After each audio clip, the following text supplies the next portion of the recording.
ஜல்லிக்கட்டுக்கான தடையை நீக்க கோரி திருச்சியில் மொட்டையடித்தும் பெண்கள் ஒப்பாரி வைத்தும் ஆர்ப்பாட்டத்தில் ஈடுபட்டனர். ஜல்லிக்கட்டுக்கு விதிக்கப்பட்ட தடையை நீக்க கோரி தமிழகம் முழுவதும் போராட்டம் தீவிரமடைந்து வருகிறது. இந்நிலையில் திருச்சி சோமரசன்பேட்டையில் வீர விளையாட்டுக் கழகத்தை சேர்ந்த 300க்கும் மேற்பட்டோர் ஜல்லிக்கட்டுக்கான தடையை நீக்க கோரி ஊர்வலமாக சென்றனர்.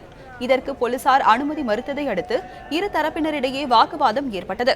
பின்னர் ஊர்வலமாக சென்ற ஆண்களில் சிலர் திடீரென மொட்டையடித்தும் பெண்கள் ஒப்பாரி வைத்தும் ஆர்ப்பாட்டத்தில் ஈடுபட்டனர். இதனால் அப்பகுதியில் சிறிது நேரம் பதற்றம் நிலவியது. மாடை வெட்டி விற்கிறாங்க, எல்லாம் பண்ணிக்கிட்டு இருக்காங்க. ஆனால் அதெல்லாம் இந்த சட்டமெல்லாம் கேட்க மாட்டேங்குது பீட்டா அமைப்பு. ஆனால் நாங்கள் கொடுமைப்படுத்துகிறோம் என்று சொல்லிக்கிட்டு இருக்காங்க. பொன் ராதாகிருஷ்ணன் சொன்னார், எங்களுக்கு ஒரு இனிப்பான செய்தியை சொன்னார். அவர் இன்றைக்கி எதுவுமே சொல்ல முடியாமல் அளவுக்குள்ள இருக்கார். எங்களுக்கு ஒரு இனிப்பான செய்தியை சொல்லிவிட்டு அவர் கசப்பாக போய்விட்டார். எங்களுக்கு இந்த ஜல்லிக்கட்டு நடக்காவிட்டால் இன்னும் நாங்கள் தீக்குளிக்க தயார். எது செய்ய வேணாலும் நாங்கள் தமிழ்நாட்டில் தயாராக இருந்து கொண்டு இருக்கிறோம். பொங்கலே எங்களுக்கு கிடையாது.